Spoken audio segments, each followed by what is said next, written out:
যখন কড়াই থেকে এভাবে গরম উঠবে তখন আমি মাছগুলো ছেড়ে দিব একটা একটা করে।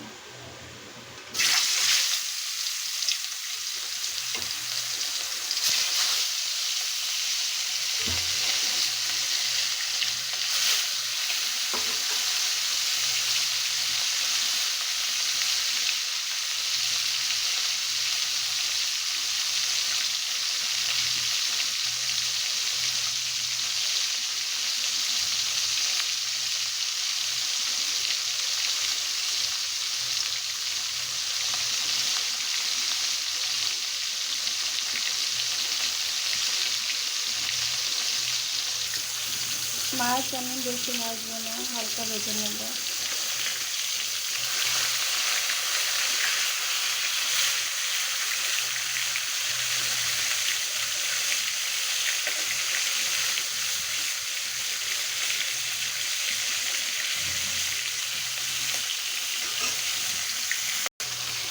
মাছ আমি উঠিয়ে নিয়েছি, এভাবে অপরপিঠ ভেজে নেব। মাছ আমি আগে থেকে মেখে রেখেছিলাম বেশ কিছুক্ষণ। এভাবে আমি সবগুলি মাছ ভেজে নেব। আমার সব মাছগুলি ভাজা হয়ে গেছে। এখন আমি এই তেলে কিছু পেঁয়াজ রসুন কুচি রেখেছিলাম ছেড়ে দেবো ভেজে নেওয়ার জন্য।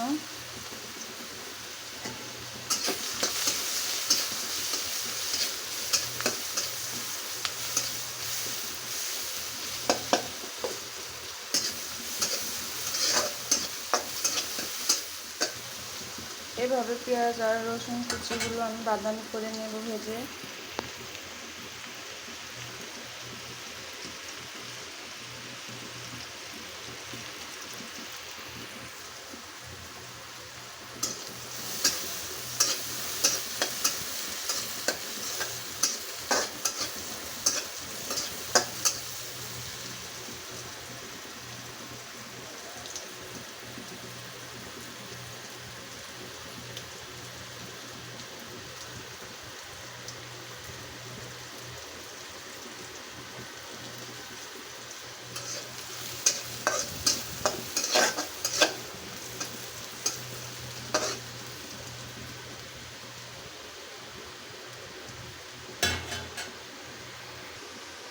এখন আমার পেঁয়াজ রসুন কুচিগুলো বাদামি হয়ে গেছে। এখন এগুলো নামিয়ে নেব।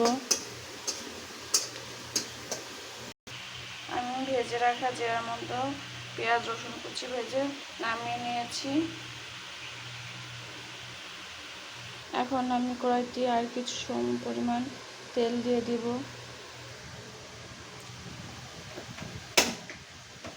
তেল দিয়ে এখন এর ভিতরে রসুন বাটা পেঁয়াজ বাটা দিয়ে দেব, কাঁচা মরিচ বাটা,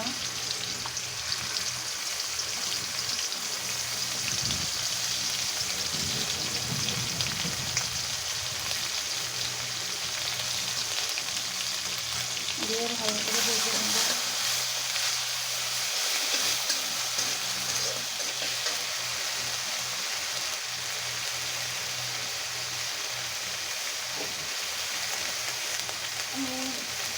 আমি এখন অল্প পরিমাণে একটু পানি দিয়ে দিব।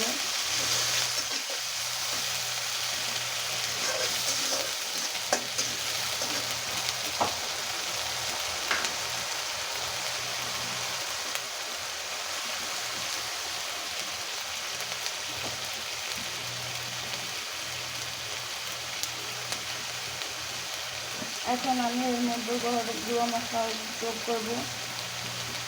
জিরার গুঁড়া,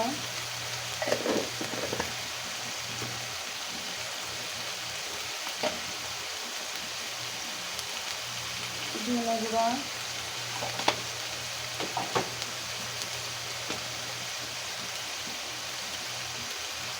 পরিমাণ মতো হলুদ গুঁড়া,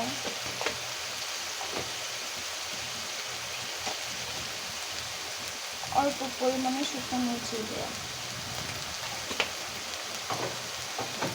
এবং পরিমাণ মতো লবণ।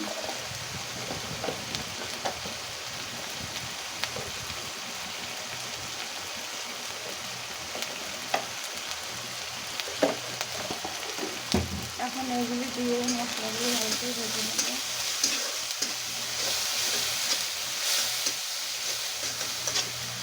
একটু পানি দিয়ে মশলাটা কষিয়ে নেব।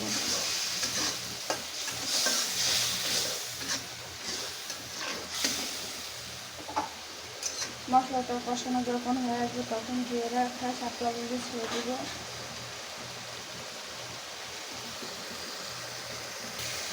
দেখুন আমার মশলাটা কষানো হয়ে গেছে, তেল ছেড়ে দিয়েছি।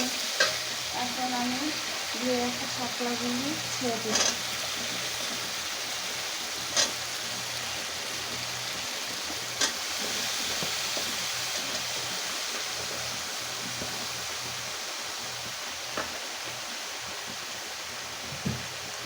এখন ভালো করে নেড়ে দেবো।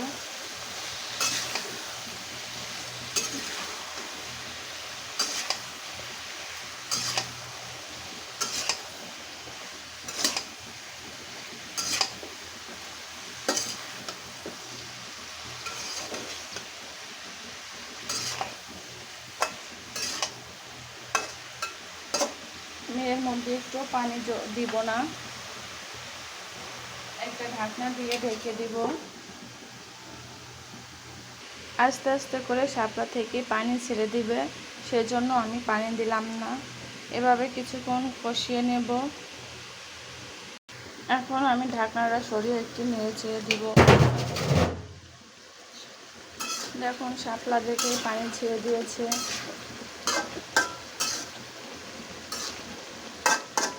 এখন আমি আর ঢেকে দিব না, এভাবে আর কিছুক্ষণ জাল হতে থাকবে। দেখুন আমার শাপলাটা কষানো হয়ে গেছে। এখন আমি একটু কিছু পরিমাণ পানি দিব।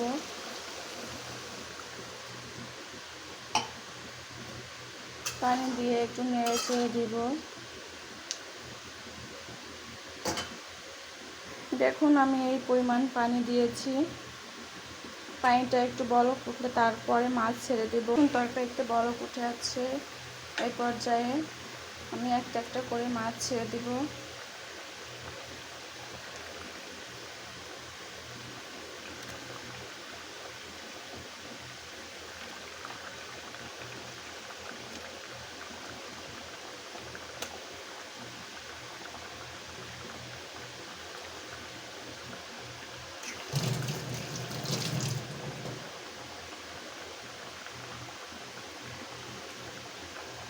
মাছগুলি দিয়ে একটু নেড়ে চেড়ে দিব।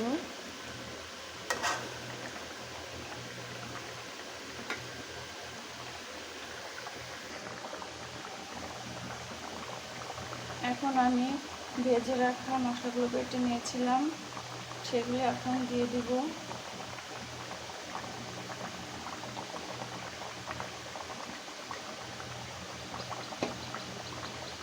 জিরে ভাজা, পেঁয়াজ ভাজা, রসুন ভাজা বেটে একটা মশলা তৈরি করে নিয়েছি।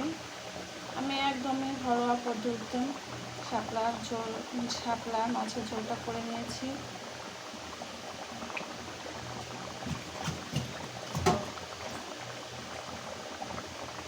এভাবে ঘরোয়া পদ্ধতিতে এই মাছের ঝোল রান্না করে খাবেন, খুব ভালো লাগবে।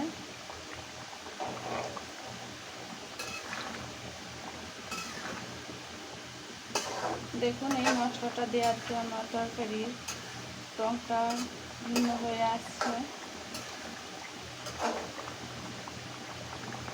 এভাবে আমি জাল দিয়ে ঝোলটা কমিয়ে নিব। এ পর্যায়ে এখন আমি কিছু ধনেপাতা কুচি করেছি, সেগুলি দিয়ে দেব।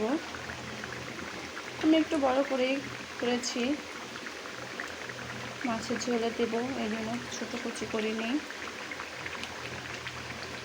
এভাবে কিছুক্ষণ হওয়ার পরে আমি তরকারিটা নামিয়ে নেব। আমার তরকারিটা প্রায় হয়ে আসছে।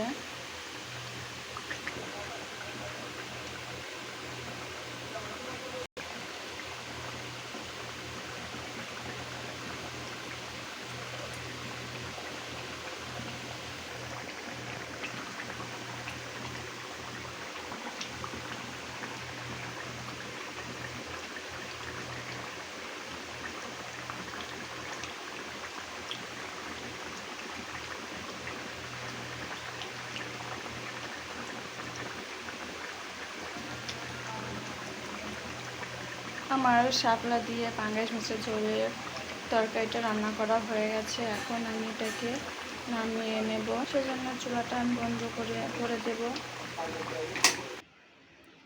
দেখুন আমি তরকারিটা নামিয়ে রেখেছি। আপনাদের যদি এই রেসিপিটা ভালো লাগে, আপনারাও বাসায় এভাবে রান্না করে খাবেন। শাপলা দিয়ে পাঙ্গাস মাছের ঝোল। আজ এই পর্যন্তই। আপনারা ভালো থাকবেন। আসসালামু আলাইকুম, আল্লাহ হাফেজ। আমার চ্যানেলটি আপনারা সাবস্ক্রাইব করবেন এবং একটা লাইক কমেন্ট করে যাবেন।